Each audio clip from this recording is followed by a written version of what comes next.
I'm here with Mal Gorry. And Mal is, along with his business partners, Scott Wesley, among the first fishers to use this acoustic release technology, what we call ropeless fishing equipment in the United States, or here it's oftentimes more often called submerged headgear technology.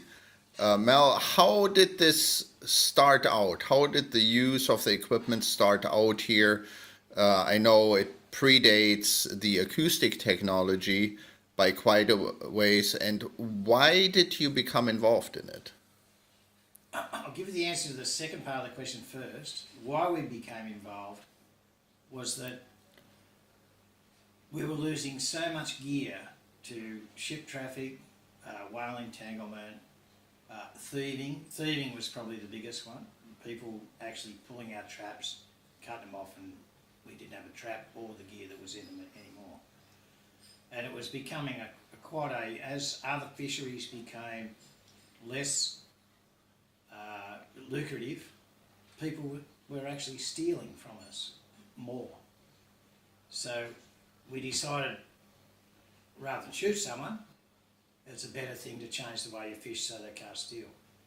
So then we went to what we call GTRs, which are anodes that you put on top of the trap, on top of you fill a bag with rope, put an anode over the top, and the anode will be either timed to decay within 1 week, 2 weeks, 3 weeks, 1 day, 12 hours, Right. whichever anode you wanted to use. That was a vast improvement on leaving the headgear on the surface, because you could leave it anywhere in the water column, the lower the better, and for whatever time your gear was going to soak, it was reasonably safe. The downside of of that type of release is that different water temperatures, a current had come through warmer by a couple of degrees than what was already there, meant that the anodes decayed at different rates. So you wouldn't know when the gear was going to come up, number one, within a couple of days. Unless it was a very short-term anode, but which we don't use. We use long-term soaks. So the longer the term, the bigger the period of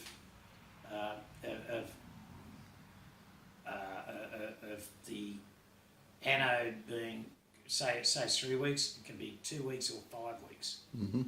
If you're down with a 12-hour one, it could be 11 hours or 12 hours or 13 hours. But, Right. so it's only an hour. But, so these things were pretty inaccurate as you get a longer soak. The other thing that would happen is they would release while a strong current was running.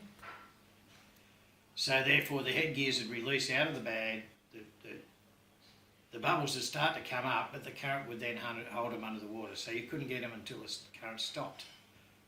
If you're running a couple of hundred traps and you're only pulling 20 a day, as we did, then you could have your whole fleet of traps on the top when the current stops, which gives everybody else and every ship in the country a pretty fair whack of every one of your traps on the top at the same time. It was just becoming very, it was becoming a major problem in our fishery. So we contacted Desert Star. We contacted a couple of other companies first, but Desert Star was the one that we eventually went with. They came up with an idea for us. We spent a couple of years working with Desert Star to try and bring that idea to how it would work for us, which was a reasonable thing, and that's where we got going. I see. And it was under the guidance of the Department of Primary Industry here? Yeah, well, the DPI were particularly interested in the whale entanglement side of it.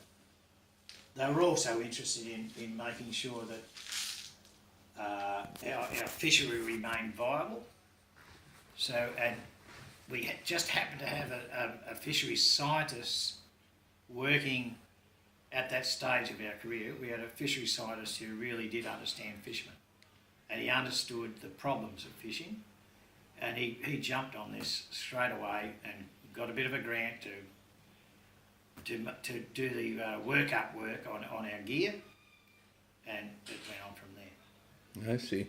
So the GTR technology was also of the bottom stored rope variety, that is a bag involved that had the rope in it, the vertical line and the bubble on top, right? Yep. So in that sense, is the use of the acoustics sort of, did it build on that prior experience? It was just a natural flow through. Okay. The bag worked well as Okay. far as the release went and everything else. It was unreliable because of the actual release on the GTRs. Right. But and that's what we were really trying to fix, the unreliability of when the gear would come to the top. Right. So it was just a natural progression to just work the bags up till they worked well with the acoustic release, rather than try and reinvent the wheel and do something new with the rope technology. I see. When did the GTR technology start? When was that first used? We first used it in, I couldn't tell you the exact year, but it was probably about 1996, somewhere around there. I think it was in use in other places in the world before then, and it was probably in use in Australia. That's probably when we started using it. It was probably towards the start of it in Australia. I see. Now, once the department took up this research project, I understand it was about 2011, and then we came to the point about 2 years later.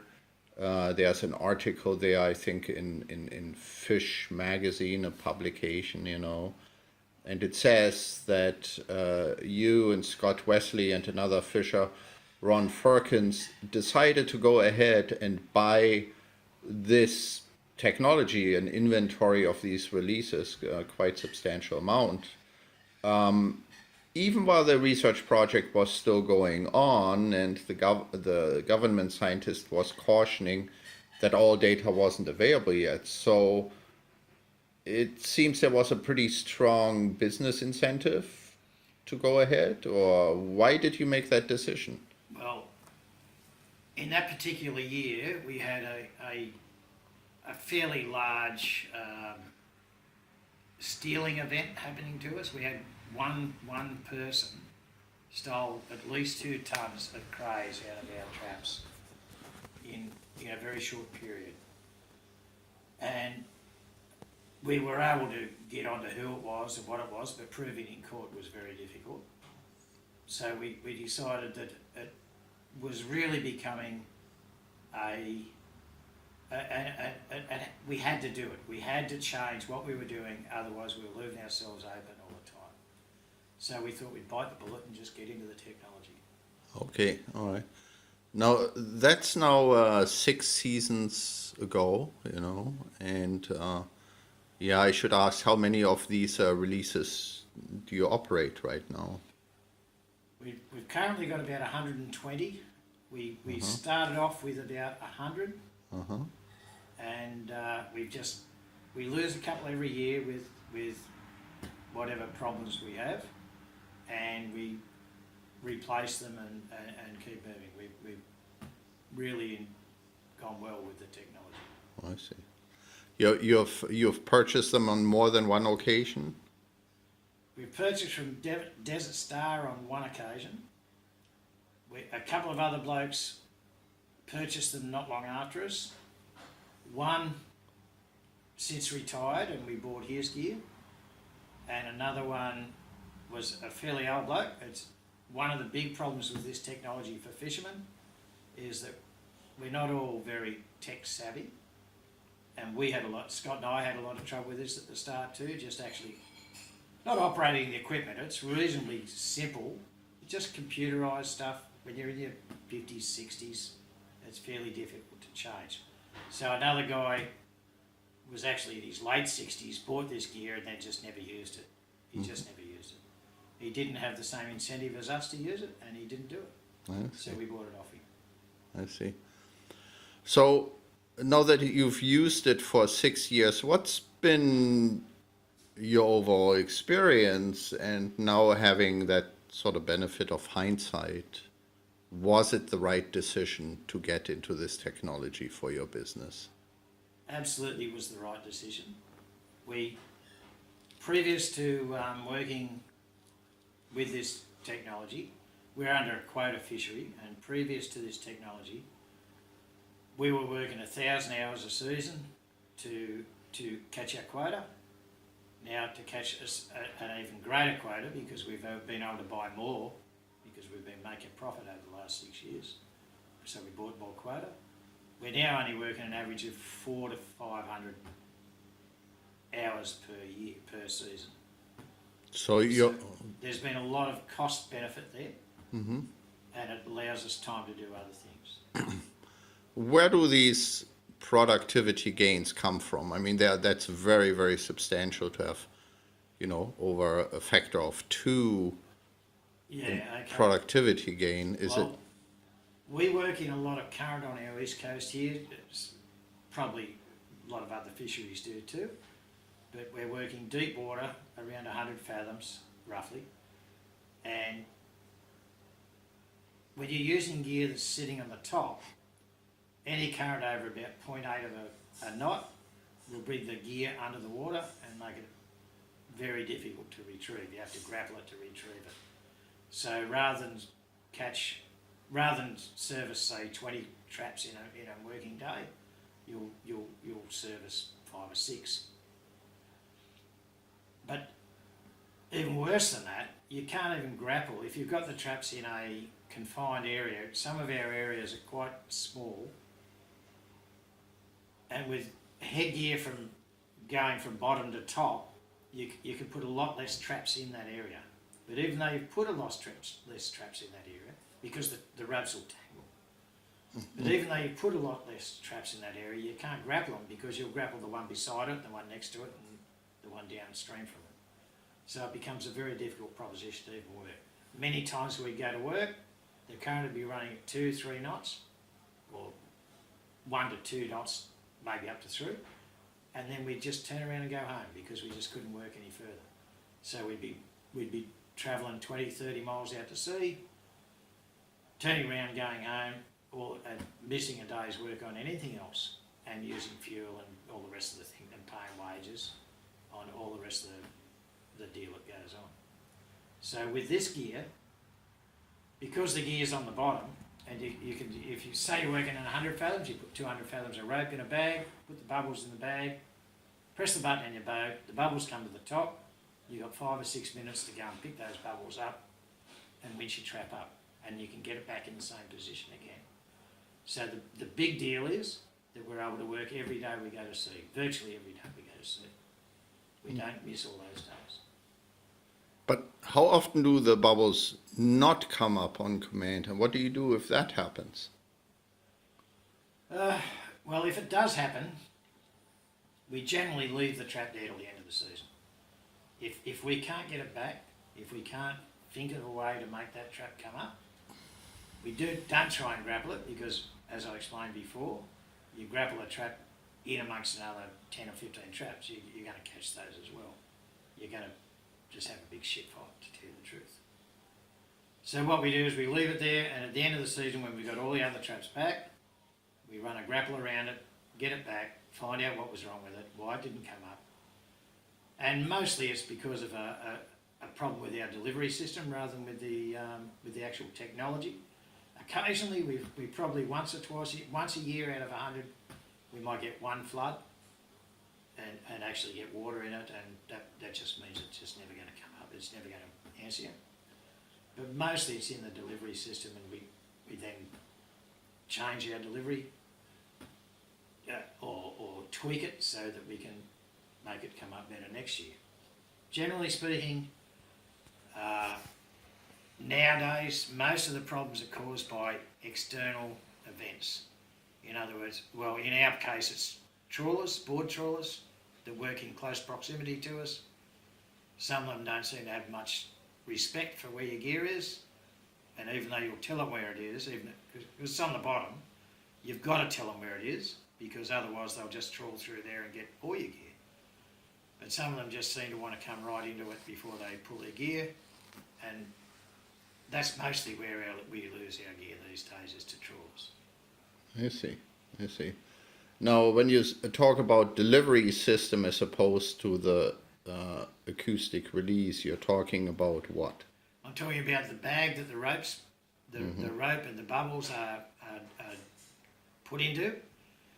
And it's something you've got to learn over the year. Well, there's something we've learned over the years, is that you must be anal with setting this bag up. Every little part of setting it up has to be done exactly right. You can't have the string that goes down to the release at a slight angle. There's so many different things that you've got to get right.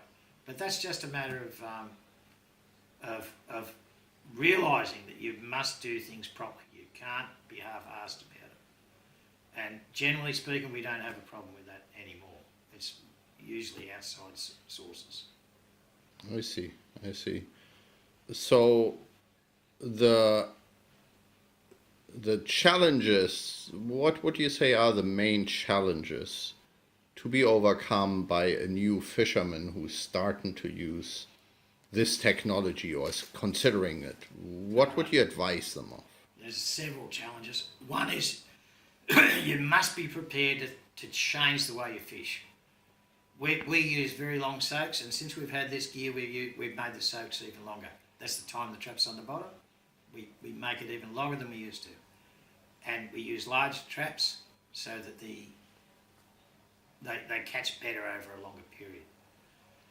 You must be able to, and that may not be everybody else's, it may not work for everybody else, but you must be able to change the way you do things. That's number one. Number two is you've got to get your head around the actual technology. You've got to be able to work a computer, you've got to be able to, that sounds very simple to most people in the modern day, but as you're a bit old, when people are a bit older, been fishing for a long time, they're really not that tech savvy, a lot of older blokes. We've had to go through it. I'm 64, went through this when I was 56 or whatever it was, I don't know, can't remember that. So you need to be prepared to do more. You need to be prepared to stand up to the mark and work on it. You've got to believe in it. You've got to have a reason you need to use it, whether it be because government agencies are going to close your fishery down if you don't, because of whale entanglements, whether it's because some bastard's stealing from you, whether it's for any other reason. You've got to work out whether that reason is going to work for you, is going to be enough to invest the amount of money that's there, because these things are not a cheap option. It takes a fair investment. But once you make that change, you've just got to really work at it. Mm-hmm. I see. Now that you've done this investment and used it for 6 years, I mean, how long are they gonna last? How much longer do you think you can operate the gear? Is it degrading? Is it holding up? So far, the actual gear is not degrading at all. Once you get the gear in the water and get it working, as long as you clean it, service it every year, it appears to be not degrading. But obviously, it's there's wires, and the gear has to be handled. Wires internal, there's motherboards, all the stuff that's involved with electronics is in there, and it obviously will degrade. But so far, 6 years down the track, we've still got most of the stuff we other than what it has been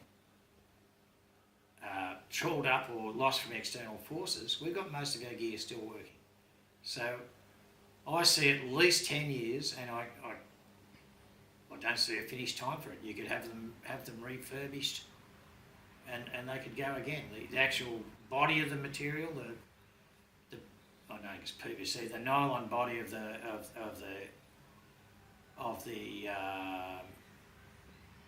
machine itself is very robust. It's not going to degrade. It doesn't see a lot of sun either because it's on the bottom of the oceans, and which probably would normally degrade that sort of stuff. most of the components are built out of titanium, the external components, and that's very robust also. So it's only the electronics inside. And what we've found is rough handling will hurt them. So you've got to get your crew and yourself to be very careful to not handle them roughly.